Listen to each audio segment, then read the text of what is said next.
علیکم ورحمۃ اللہ وبرکاتہ۔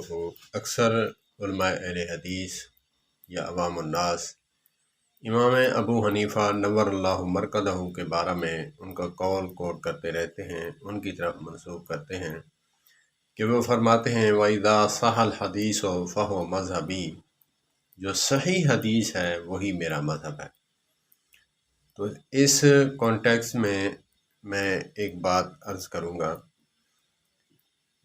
کہ مولانا اشرف علی تھانوی نور اللہ مرکزہ نے کیسے اپنے امام کا قول چھوڑا اور حدیث کو لیا۔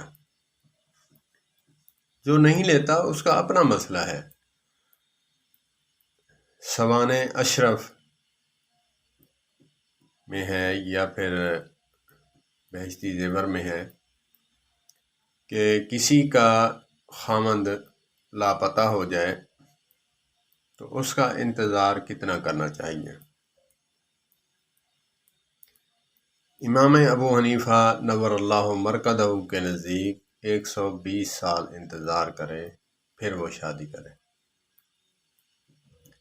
یہاں پر مولانا اشرف علی تھانوی نور اللہ مرکزہ نے فرمایا کہ حضرت عمر رضی اللہ تعالیٰ عنہ سے روایت ہے، وہ فرماتے ہیں کہ 1.5 سال 4 مہینے 10 دن انتظار کرے پھر وہ نیا نکاح کر سکتی ہے۔ تو کہا کہ امام شافعی رحمۃ اللہ تعالیٰ علیہ کا جو مسلک ہے اس حدیث سے ثابت ہے، لہذا ہم اس کو چھوڑتے ہوئے اس پر عمل کریں گے۔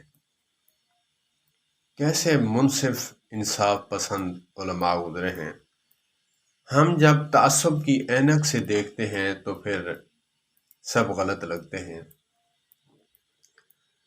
ایک بندہ آنکھ خراب تھی تو جب گزرنے لگا ایک طرف گیا پھر واپسی آیا، کہا کہ یار اس طرف تو شہر ہی نہیں تھا، میں واپسی آیا ہوں تو یہ ابھی آباد ہو گیا ہے۔ تو کیونکہ اس کی آنکھ ایک خراب تھی، اس آنکھ سے دیکھتا گیا، اس کو پتہ چلا کہ یہ شہر ہی نہیں تھا یہ۔ تو اللہ پاک ہمیں مسلکی تعصب سے ہٹ کر مسائل کو دیکھنے، سمجھنے، پرکھنے کی توفیق عطا فرمائے۔ دین اتنا وسیع ہے کہ کسی ایک صحابی کے پاس نبی پاک صلی اللہ علیہ وآلہ وسلم کا مکمل دین نہیں تھا۔ آپ کہیں گے یہ توہین ہے؟ نہیں، فتویٰ لگانے سے پہلے ذرا سوچیے۔ صحابہ کرام رضوان اللہ علیہ مجمعین سے مکمل نماز کسی ایک صحابی سے نہیں ہے۔ ثنا سے لے کر رکوع بھی ہو، سجود بھی ہو، مکمل نماز میں پڑھنا اور اس کا طریقہ ادا کرنا نہیں ہے۔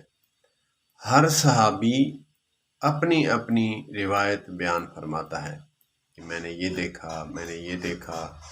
کوئی صحابی فرماتا ہے کہ میں نے ثنا سنی، کوئی صحابی فرماتا ہے کہ میں نے سورہ فاتحہ سنی، کوئی صحابی فرماتا ہے میں نے رکوع دیکھا، کوئی صحابی فرماتا ہے کہ میں نے سجود دیکھا۔ تو اسی طرح ہر صحابی کے در پر جانے کے بعد ہمیں جو ہے مکمل نماز ملتی ہے، مکمل دین ملتا ہے۔ اللہ پاک ہمیں صحابہ کرام رضوان اللہ علیہ مجمعین کی عزت کرنے اور ان کو معیار حق ماننے کی توفیق عطا فرمائے۔ والسلام علیکم ورحمۃ اللہ وبرکاتہ۔